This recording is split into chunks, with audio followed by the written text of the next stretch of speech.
Hello friends, welcome back to another video. तो आज की वीडियो में हम आपके साथ डिस्कस करने वाले हैं। हम स्टार्ट कर रहे हैं बीए सेकेंड ईयर का जो थर्ड सेमेस्टर है ना, उसकी मेडाइवल हिस्ट्री, मध्यकालीन इतिहास। और सबसे पहले हम डिस्कस करने वाले हैं इसके सिलेबस के बारे में, क्योंकि अगर आपको सिलेबस क्लियर रहेगा कि आपको पढ़ना क्या है, तो उसके अकॉर्डिंग धीरे धीरे आप जब हम एक सीरीज में लेकर के आते रहेंगे तो आपको समझ में आएगा कि हाँ, ये चीजें हमने पढ़ रखी है और अभी कौन सी चीजें हमें पढ़नी बाकी है। तो सबसे पहले देखते हैं जो हमारा नया सिलेबस है 2023-24 के लिए, और ऑब्वियसली 23 तो खत्म ही हो चुका है, तो 24 के लिए ये काफी इंपॉर्टेंट है। आपको ये सारी चीजें, अगर आपने मेडाइवल हिस्ट्री चूज किया है थर्ड सेमेस्टर में, तो ये चीजें आपको पढ़नी होंगी।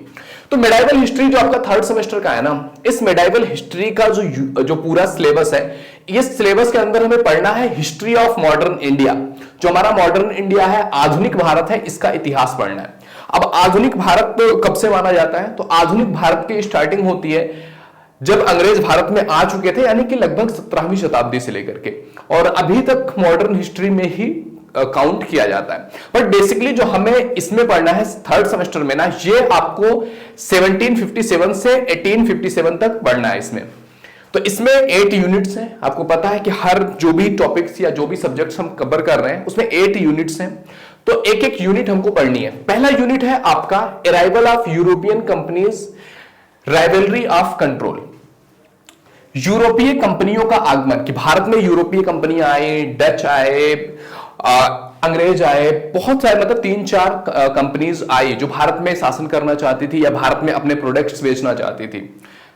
तो यूरोपीय जो कंपनियां आई, इनका आगमन कब हुआ, कैसे हुआ, किसके टाइम पीरियड में हुआ, कौन सी चीज को लेकर के ये भारत में आए थे, और इनके नियंत्रण के लिए प्रतिद्वंदता, मतलब राइवलरी हुई कि कौन भारत के किस हिस्से पर नियंत्रण करेगा। कई बार लड़ाइयां हुई है, तो नियंत्रण के लिए कौन कौन सी प्रतिद्वंदता हुई, कहां पर लड़ाइयां हुई, कितनी लड़ाइयां हुई, कौन किसका नियंत्रण किस क्षेत्र में भारत के रहा, उस टॉपिक के बारे में यूनिट नंबर 1 में पढ़ना है कि यूरोपियन जो आए कंपनीज, उनका भारत के किस हिस्से पर कितना शासन रहा।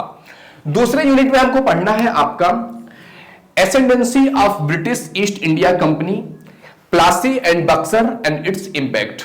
यानी कि जो ब्रिटिश ईस्ट इंडिया कंपनी जो भारत में आई थी, ब्रिटिश ईस्ट इंडिया कंपनी, इसका आरोहण कैसे हुआ, ये कैसे भारत में आए, और उसके बाद प्लासी और बक्सर का युद्ध हुआ। काफी फेमस युद्ध है, अगर आपने इंडियन हिस्ट्री पढ़ी हुई है तो। प्लासी और बक्सर का युद्ध क्या था, इसका इंपैक्ट क्या हुआ, इसका प्रभाव क्या हुआ, ये हमको सेकेंड यूनिट में पढ़ना है कि प्लासी और बक्सर का युद्ध कितना इंपॉर्टेंट रोल निभाता है ईस्ट इंडिया कंपनी की ग्रो में।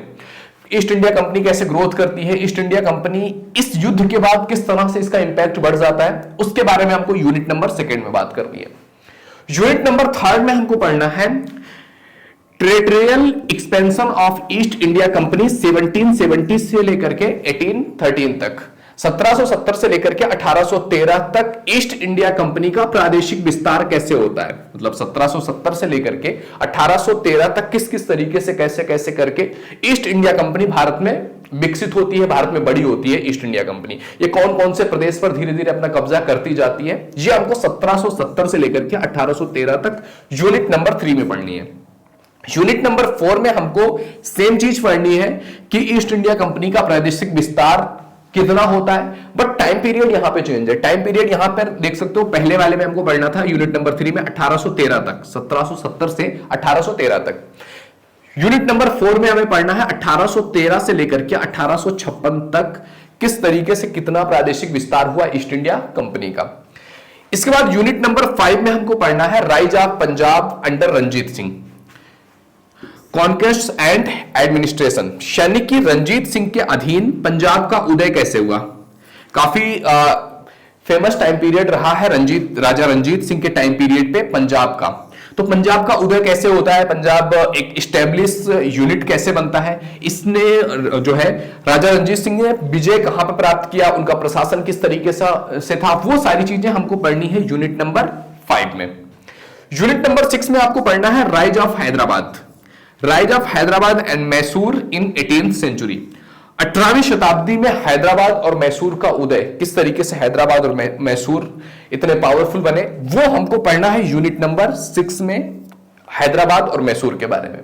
इसके बाद यूनिट नंबर 7 में हमको पढ़ना है land revenue system during colonial period, colonial period के दौरान, कॉलोनियल मींस होता है औपनिवेशिक, यानी कि जब औपनिवेश आ रहे थे भारत में, तो उस टाइम पीरियड पर लैंड रेवेन्यू सिस्टम किस तरह से था भारत का। तो औपनिवेशिक काल के दौरान भू राजस्व प्रणाली किस तरह से थी, एंड परमानेंट सेटलमेंट या फिर राजवाड़ी एंड महालवाड़ी ये सिस्टम क्या थे।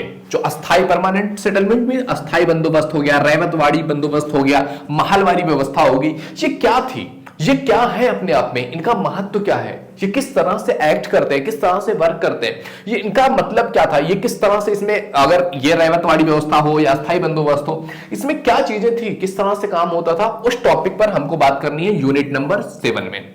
ओके, इसके बाद आता है आपका यूनिट नंबर 8।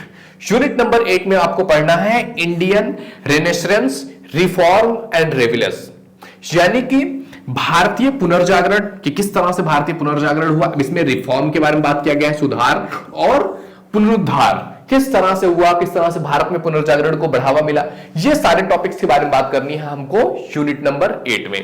तो ये था हमारा जो सिलेबस का पूरा न्यू सिलेबस 2024 के लिए, मेडाइवल हिस्ट्री ऑफ इंडिया, मध्यकालीन का जो आपका इतिहास है वो है मेडाइवल इंडिया। ओके, तो ये हमको बात करनी है इस पूरे सिलेबस में। तो हमने एक एक टॉपिक्स पढ़ लिया, एक एक यूनिट देख लिया है। अब एक एक यूनिट के बारे में हम डिटेल अध्ययन करेंगे, एक एक यूनिट जब आपको क्लियरली पढ़ाएंगे।